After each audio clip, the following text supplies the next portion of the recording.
سورۃ الجن۔ پورے قرآن مجید میں سورہ جن کی اہمیت کیا ہے؟ بڑا اچھا سا نشان ہے، آپ سب کو زبانی یاد ہو جائے گا اگر میں کہوں اس کا سورہ نمبر ہے 72۔ تو نہ 71 نہ 73 نہ 73 نہ 72، آپ کو 72 ایسے یاد رہیں گے جو جوڑ دیں انہیں 72 کہتے ہیں۔ تو نمبر بھی یاد رہے گا اور سورہ کا نام بھی یاد رہے گا، سورۃ الجن۔ اور اب آئیے کہ سورہ جن کی آیات کی تعداد 28 ہے۔ ان 28 آیات کی تلاوت کا اجر و ثواب کتنا ہے؟ یہ پورے قرآن کی تلاوت سے ہٹ کر پھر یاد دلاؤں آپ کو کہ اس پورے ماہ مبارک میں پورا قرآن اول سے آخر پڑھنا یہ الگ موضوع ہے، اور سورہ کر کے پڑھنا یہ الگ موضوع ہے۔ بہتر یہ ہے کہ پورا قرآن اول سے آخر پڑھیں، اس کے بجائے بہتر ہے کہ اس کو عنوانات کے تحت میں پڑھیں، ٹاپکس کے اعتبار سے پڑھیں، اور اگر ہو سکے تو سورہ مکمل کر سکتے ہیں سورہ جن۔ تو کیا ثواب ملنے والا ہے سورہ جن کی تلاوت کا؟ ارشاد فرماتے ہیں اللہ کے حبیب کہ جو شخص بھی سورہ جن کی تلاوت کرے گا اس کے نامہ اعمال میں جتنے افراد جن کہ جنہوں نے پیغمبر کی تصدیق کی ہے، اور جتنے افراد جن جنہوں نے پیغمبر کی تکذیب کی ہے، ان کی تعداد سے 10 گنا زیادہ اجر و ثواب خدا سورہ جن کی تلاوت کرنے والوں کو عطا کرے گا۔ گھبرائیے نہیں، سورہ جن پڑھنے سے جن نہیں آنے والے۔ بہت سارے مسائل ہو سکتا ہے اس عنوان میں آ جائیں کہ جو مشہور عوام کے درمیان ہیں، آیا روایات میں ان کی اہمیت ہے کہ نہیں ہے، مگر سورہ جن اور روایت امام جعفر صادق علیہ الصلوۃ والسلام ارشاد فرماتے ہیں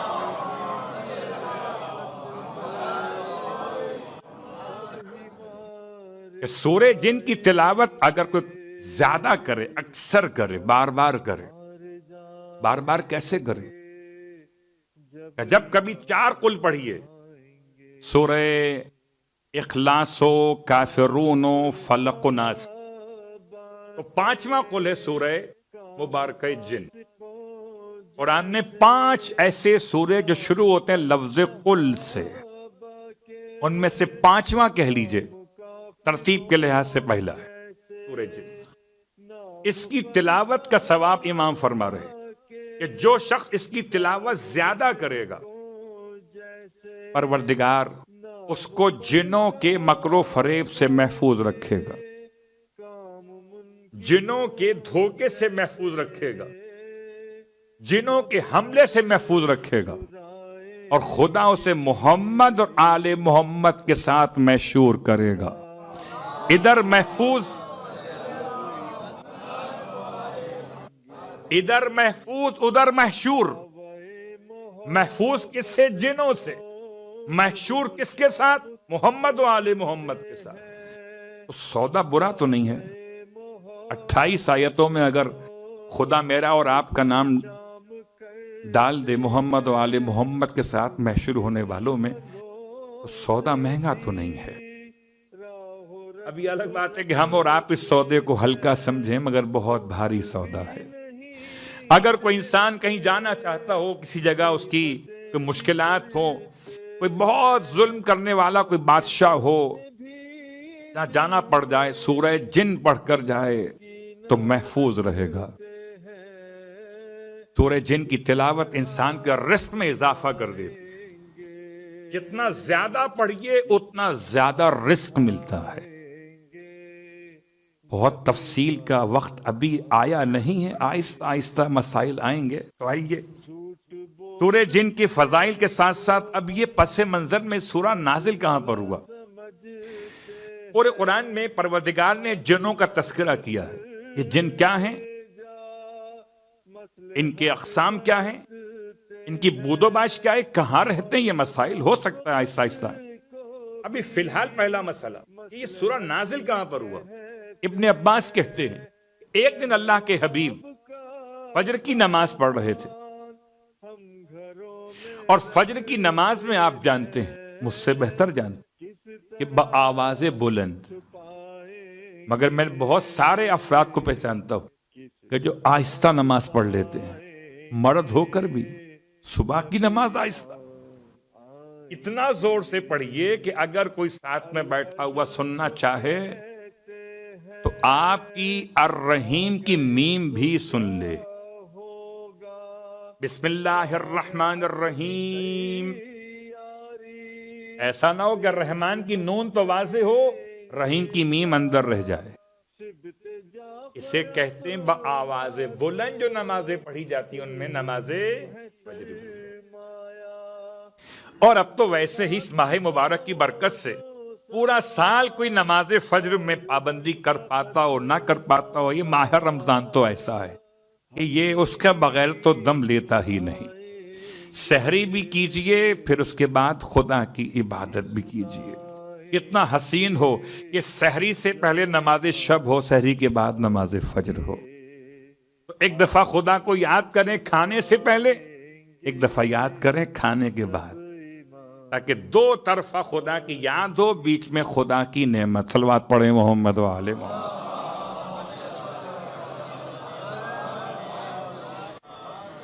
تو سورہ مبارکہ جن کی پس منظر یہ نازل کیسے ہوا؟ ابن عباس کہتے اللہ کے حبیب صبح کی نماز پڑھ رہے تھے، بآواز بلند پڑھ رہے تھے، ایسے میں جنوں کے گروہ نے پیغمبر کی آواز کو سنا، اور جن ذرا پریشان تھے جب سے ختمیہ مرتبت کی رسالت کا بعثت کا عنوان ہوا تھا، جب سے آپ کی نبوت کا اعلان کیا گیا تھا، تب سے شیاطین کو اوپر جانے سے جنوں کو روک دیا گیا تھا۔ تو جن پریشان تھے کہ اوپر کے راستے بند کیوں ہو گئے، تلاش میں تھے۔ جب پیغمبر کی زبان مقدس سے سورہ جن سے پہلے آپ نے قرآن پڑھا، انہوں نے قرآن سنا، تو قرآن سن کر یہ واپس پلٹ گئے کہ یہی وہ کلام ہے اس کی وجہ سے ہمیں اوپر جانے سے روک دیا گیا۔ اس کے بعد سے ایمان لانے کا عنوان شروع ہوا ان جنوں کا۔ یہ ابن عباس کی روایت ہے۔ اب آئیے ایک اور روایت۔ طائف میں ایک بازار لگتا تھا، اس کا نام تھا عکاظ، اور بازار عکاظ میں سرکار پہنچے تھے تبلیغ اسلام کے لیے، دین کی تبلیغ کے لیے، کلمہ طیبہ کے اعلان، بازار میں اعلان کرنے چلے گئے۔ حالانکہ بازار میں اعلان کرنا سب سے مشکل کام ہے۔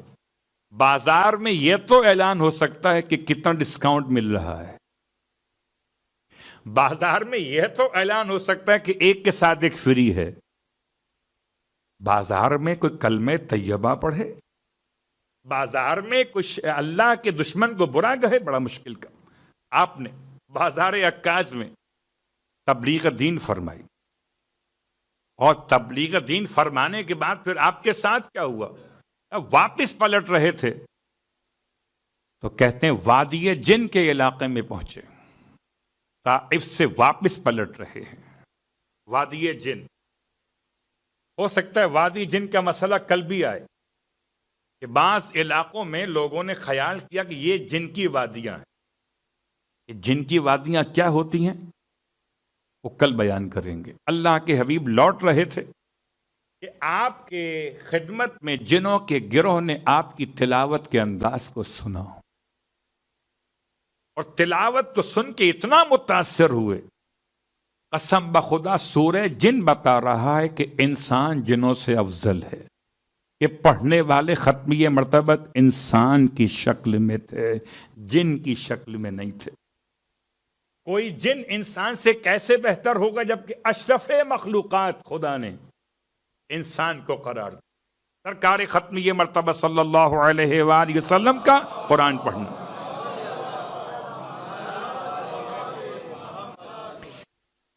تو یہ دو روایات آپ کی خدمت میں آج کی حد تک، باقی انشاءاللہ باتیں آہستہ آہستہ۔ سورہ جن کے اعتبار سے سورہ جن 72واں سورہ، اور اس کی آیت نمبر 1۔ بسم اللہ الرحمن الرحیم، قل، اس کی ابتدا بسم اللہ کے بعد قل سے ہے۔ اوحی الیہ، انہ استمع نفر من الجن، حبیب کہیے کہ مجھ پر وحی کی گئی ہے، حبیب آپ کہیے کہ مجھ پر وحی کی گئی ہے، اوحیا فعل ماضی مجہول، مجھ پر وحی کی گئی، الیہ مجھ پر کیا، انہ استمع نفر من الجن، کہ بے شک کہ سنا جنوں کے ایک گروہ نے۔ پیغمبر یہ نہیں فرماتے کہ میں کہہ رہا ہوں، کہ جنوں کے گروہ نے مجھ سے قرآن سنا، پیغمبر یہ نہیں فرماتے کہ میں کہہ رہا ہوں، آپ فرماتے مجھ پر وحی کی گئی ہے کہ جنوں کے ایک گروہ نے سنا، انہ استمع نفر من الجن۔ یہ لفظ استمع، استمع کے معنی کیا ہے؟ ایک ہے سمع، اگر قرآن میں یہ ہوتا کہ سمع سنا تو یہ بات اور ہوتی۔ مثال آپ کی خدمت میں، کبھی کبھی ایسا ہو جاتا ہے کہ آپ سنی انسنی کر دیتے ہیں، سنتے تو ہیں مگر سنتے نہیں ہیں، تو گھر والے چیخ کے سنتے ہو، پھر آپ موبائل سے نگاہ اٹھا کے دیکھتے ہیں کیا کہا، بیگم نے آپ سے کہا سنتے ہو جی، اور آپ نے کہا جی کیا کہا، یعنی جو سنا تھا وہ انسنی ہو گئی۔ کون خرچہ اٹھائے؟ صلوات پڑھے محمد والے محمد۔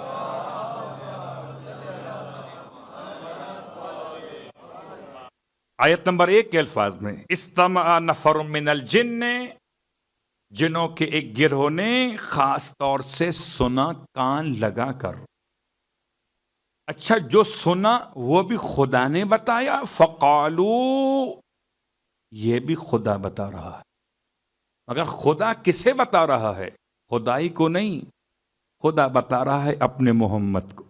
فقالو انا سمعنا قرآنا عجبا، بس وہ کہنے لگے کہ ہم نے ایسا قرآن سنا ہے کہ جو عجب ہے۔ یہ قرآن کیا ہے اور عجب کیا ہے، اس کی وضاحت الفاظ میں الگ کر سکتا ہوں، آپ الگ سمجھ سکتے ہیں، مگر آیت کہتے یہدی الی الرشد، ایسا قرآن ہم نے سنا کہ جو عجب، تعجب خیز ہے۔ تعجب کس بات پر؟ کہ اس کے الفاظ میں ایسا سحر ہے کہ موڑ دے گمراہ کو راہ کی طرف، یہدی الی الرشد، ایسا قرآن ہے جو ہدایت کر رہا ہے اس کی طرف، رشد کی طرف، اللہ اکبر، کامیابی کی طرف، کامرانی کی طرف، خدا کی محبت کی طرف، نجات کی طرف اور جنت کی طرف۔ فآمنا بہ، اور ہم اس پر ایمان لے کر آتے ہیں۔ جنوں کے گروہ نے، یہ جن کہاں کے رہنے والے تھے؟ بعض روایات کے جن رہنے والے تھے یمن کے، بعض روایات کے جن رہنے والے تھے نسبین کے۔ یہ عراق کا ایک علاقہ ہے کہ جس کے خاص جنوں کا واقعہ مشہور ہے۔ انشاءاللہ آہستہ آہستہ بات آگے بڑھے گی، تو آج کی حد تک بات کو یہاں روکتے ہوئے باقی باتیں انشاءاللہ آنے والے دنوں کے لیے، استقبال ماہ رمضان بھی اور سورہ جن کی ابتدا بھی۔ تو قرآن کیسا ہے؟ عجب۔ عجب کا مطلب یہدی الی الرشد، تو کیا کرنا چاہیے؟ چومنا چاہیے اس کو، آنکھوں سے لگائیں، جیب میں رکھے نہیں۔ فآمنا بہ، ہم اس پر ایمان لے کر آتے ہیں۔ ایمان لانا اور ہے، گھر میں سجانا اور ہے، بیٹی کے سر سے رخصت کے وقت میں سایہ کرنا اور ہے، گلے میں لٹکانا تعویذ بنا کے اور ہے۔ جن بھی سمجھتے ہیں مگر انس نہیں سمجھتے کہ قرآن ایمان لانے کے لیے ہے، نہ کہ گھر میں سجانے۔ آمنا ولن نشرک بربنا احدا، آیت نمبر 2 مکمل ہو گئی۔ اور ہم ہرگز ہرگز اپنے رب کے ساتھ کسی کو شریک نہیں قرار دیتے۔ آمنا کی وضاحت آ گئی، ایک کے بعد ایک جملہ وضاحت قرآن خود قرآن کر رہا ہے.